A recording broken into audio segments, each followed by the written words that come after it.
Our second scripture this morning comes from the Gospel of Luke as well, in chapter 6, verses 20 through 26, which is the beginning of, so there's a Sermon on the Mount in Matthew, and this is its kind of counterpart in Luke, the Sermon on the Plain, where everybody comes down from the mountains to hear him in the plain. So listen to these words that Jesus preached.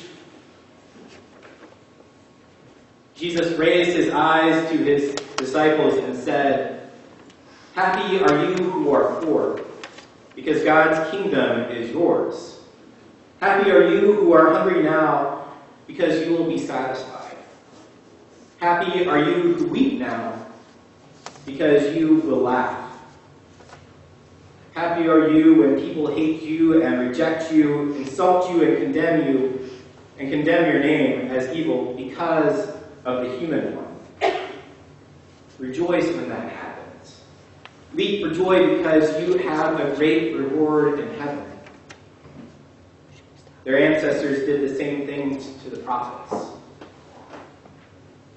But how terrible for you who are rich, because you have already received your comfort. How terrible for you who have plenty now, because you will be hungry. How terrible for you who laugh now, because you will mourn and weep. How terrible for you when all speak well of you. Their ancestors did the same to the false prophets. The word of God for the people of God. Thanks be to God. Will you pray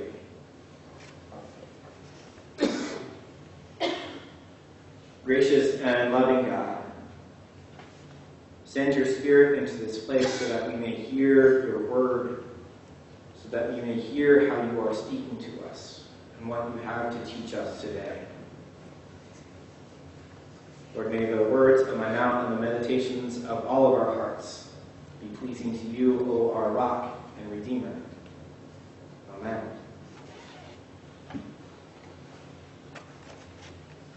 So this week we continue along in your journey through Lent, through the Gospel of Luke. And the bulk of the scriptures that we're reading today are words directly out of Jesus' mouth. First, he delivers the sermon while sitting on a boat on a lake shore. And then the second sermon is called the Sermon on the Plain, which parallels that Sermon on the Mount in Matthew. So recently, I have to divulge a guilty pleasure that I have. I've started to watch this show about a U.S. Marshal returning to his home in Kentucky after he got transferred because he wasn't doing that great in the Miami office. And this show follows Marshal Gibbons as he gets tangled up in his family feud, as feuds happen in Appalachia, in Harlan County, Kentucky. And it follows him through his various strained relationships. And at the core of the show, Marshal Gibbons is a gun-slinging marshal like those of the Wild West. More often than not, his quest ends when he finds a fugitive, and the chase ends with a high noon draw. That often ends in pistols and a dead fugitive. Now you may be wondering how this connects back with the scripture.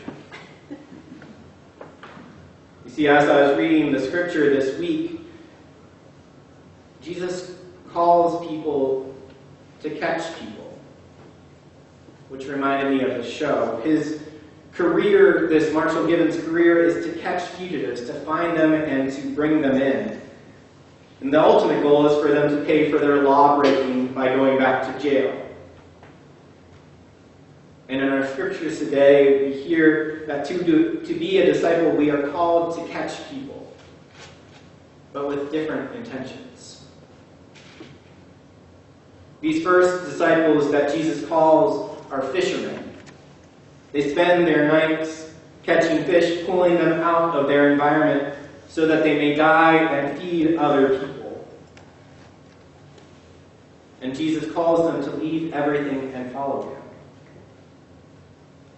And the other piece of scripture that we have caught my eye in reference to this show because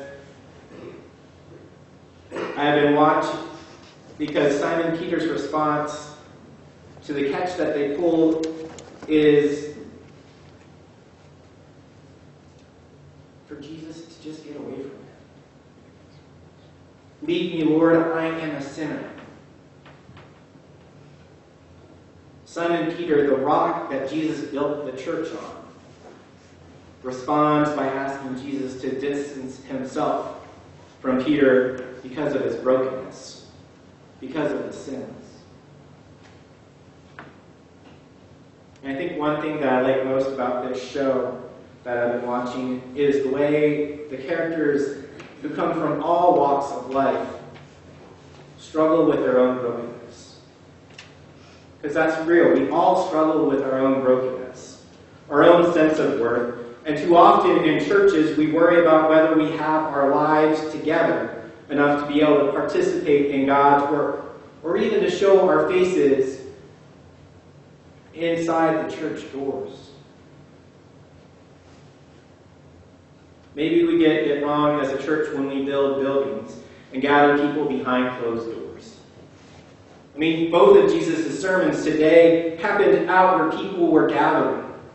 On the lakeshore as fishermen were coming in from their night on the lake, as maybe they're coming to buy fish for the day.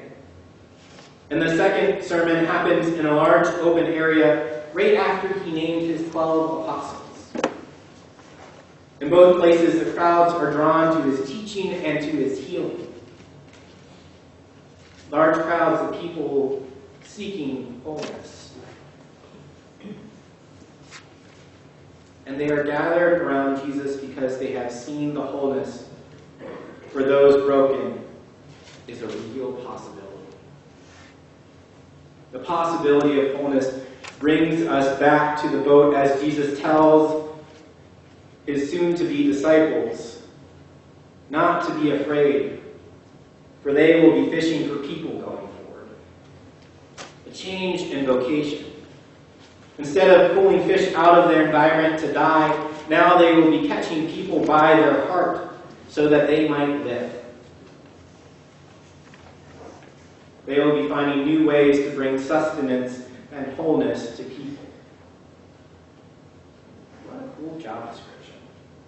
As Christians, as Christ's disciples, we are called to help people come to wholeness through Jesus' love.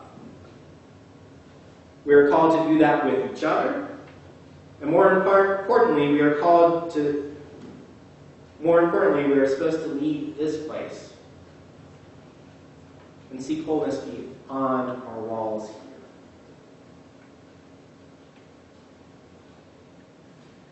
Churches are here for us to learn and to seek wholeness and to practice that living into this vocation in a safe place so that as we go out into the world, we know and are more confident in what we are called to do. The Sermon on the Plain starts out with what theologian Sharon Ringe suggests might have been what was the content of Jesus' sermon in Nazareth that had people trying to throw him off the cliff. Rather than using the third person like in the Sermon on the Mount, Jesus here uses the second person, saying, "You in the crowd, you," and preaches directly to the people in the crowd about an ancient concept of Jubilee, which is found in Isaiah 61. This Jubilee concept that every 7 years, wealth will be redistributed within the land so that everyone would have enough. Now, this concept of Jubilee can be hard on the ears for people who have a lot. And when we look at the global sense of poverty, we all fall not into poverty section, but into the wealth of that divide. The poverty line for the world is set at $1.90 a day. People living off of $1.90 is what you need in the world, around the world, to be able to get your very most basic needs.